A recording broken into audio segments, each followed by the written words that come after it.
Really proud of our team for that win. It's a hard-fought one. We knew it was going to be. We talked about being detail-oriented and disciplined over the last couple of days, just knowing it was going to be a tight one and a hard-fought one.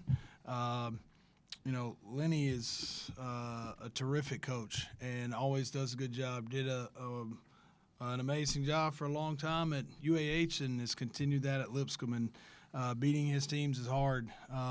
They went zone about halfway through the second half, disrupted our rhythm a little bit, got some stops, got back in the game. You can clearly see why Ignacevich is a player of the year guy in the A-Sun. He's a problem. He can shoot it, he can post up, he's got great size, can't speed him up. We had about 4 or 5 different guys on him, and he was just in a flow. And to get 32 on 18 shots is impressive. And but I just thought our guys stayed after it.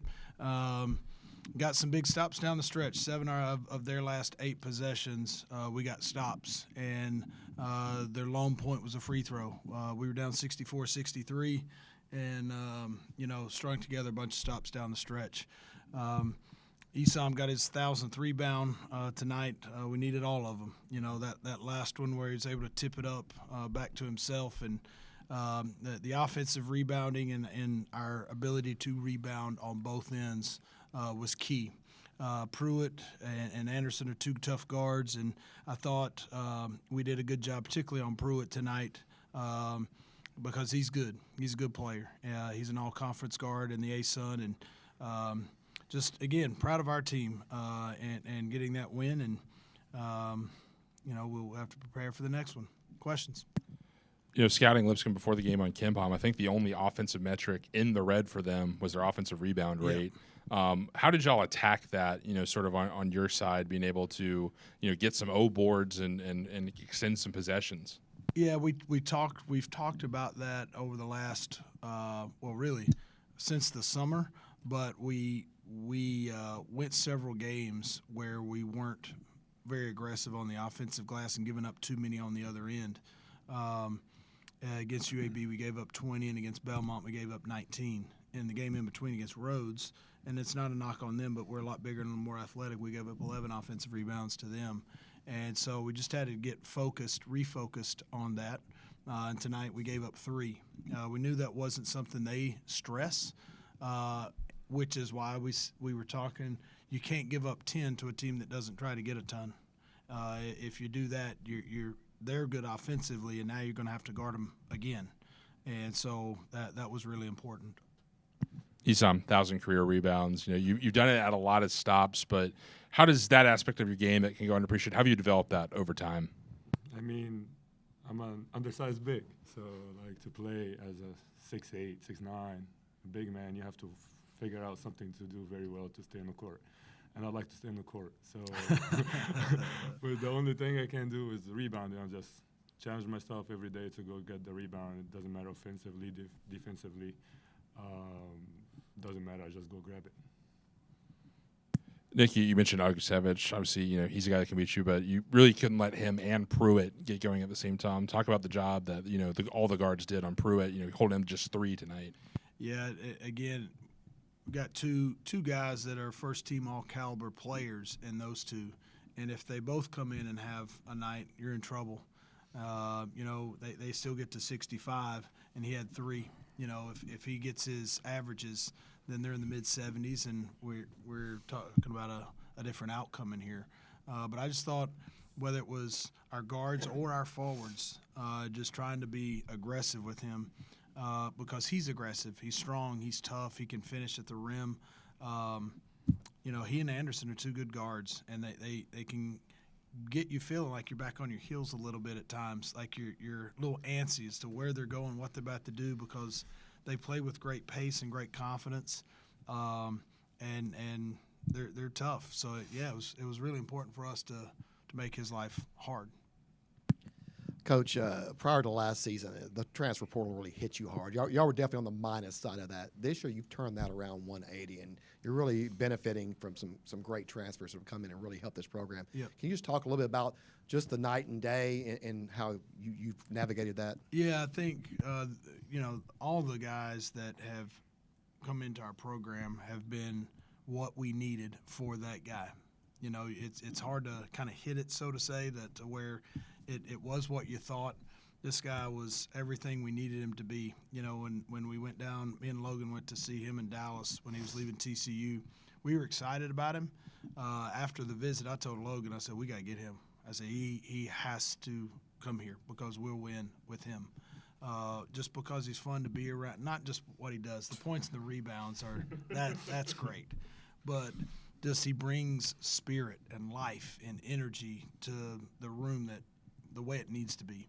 Jalen Counter is another lead guard, combo guard, and it's not just the transfers, but now all of a sudden Cam and Torrey are playing. Guys that were here last year but didn't play, and so now it puts Justin Porter back where he's really comfortable, an off-ball lead, combo guard that can really score it, not having to direct the show for 35 minutes night after night. And so now when you've got Counter and Porter that can put him back in his comfort zone, puts JB back in his comfort zone, our transfers, Kamari, have allowed us to do that. JP, can you expand on what Coach just said about the transfers, how they've helped this team out? Particularly Esam, coming in, having a double-double guy almost every other night. I mean, I just love the guys, I mean, they come in every day, high spirit, ready to go, ready to work. And the difference is this year, I feel like the team is very locked in. Like with Scout and the prep and everything, we just all locked in. Esam, can you talk about how you fit in with this team, immediately? It looks like you kind of really did. I mean, I love these guys. I always say, like, it's a good place to end up at. I've been in college. I've been with different teams for a little bit. Being here is what I needed for it to be my last year before I become a pro, hopefully. Just coaches, coaches, staff, players, everybody, even the people around, the people that works here. I love it here. It's a great place to be good. It's fun to be around too. Like everyone here is a good person, so you gotta be happy to play good, and we're winning. So we kind of saw that from our point of view early in the summer, knowing we had 6 newcomers on our team. Talking about we're needing to do some team building things to make these guys come together early in the summer. And it was within about the first week before we had organized anything, they coming in for Monday morning workouts and they're talking about hanging out at the pool and this guy was cooking this over on the grill and we watched these games and so it had happened before we even organized anything. And so for us, it's like if they're doing this already and enjoying each other already, it's a good sign of things to come. Justin, not many guys at your size get 8 rebounds, in a single game, particularly against a team that's got some size like Lipscomb does in the post. How do you, as a guard, have to make sure that you're making that a point of emphasis so you can get those numbers and help the team out? stealing my rebounds. Stealing his rebounds. My coach got on me for that. He was telling me I need to rebound more and track the ball down, so that's what I did. And then Nick and JP, it's kind of for both of y'all. Obviously, there's been some news in the legal world, the NCAA and Diego Pavia recently this week with him potentially getting a year back, from junior college. Yep. How would that sort of change for Nick the college basketball landscape if that were to trickle down to everybody in the junior college ranks? I think everybody's just waiting to see what happens next. Like, who does that mean has another year? Does Diego really have it? Does it go backwards on an appeal? Does it go through? Like, we know where it stands now, but it's just for him. Don't think it'll stay that way if it's just for him. But yeah, we got down. Everybody's talking about on the news cycles this morning. We got into the locker room to go over the scout for today's game, and they were already talking about it. So yeah, it's definitely going to be interesting to see what happens. But there's a lot of figuring out of what this means. You think about men's basketball. Hell, I loved to coach him for 10 years. My loss. You think about Jalen Counter, Cam Weston, Justin Buford. Those are 4 guys on our team that have junior college years behind them. None of the other guys went to junior college. But you think about football teams with big rosters, baseball with big rosters, and a lot of guys that typically go the JUCO route. I'm sure there's a lot of administrators and coaches that are trying to figure out what does this mean for my roster. the JP as one of those JUCO products. What talk to your teammates back at your old school and other things like that. Sort of what's the vibe that y'all have where y'all talk about it. Even in the locker room before a big game like this. Nah, it wasn't even in the locker room. As soon as we seen it on Twitter, we get the chat. We was like, "Yo, we might got another year. Like, let's do it." Thank you. Appreciate it.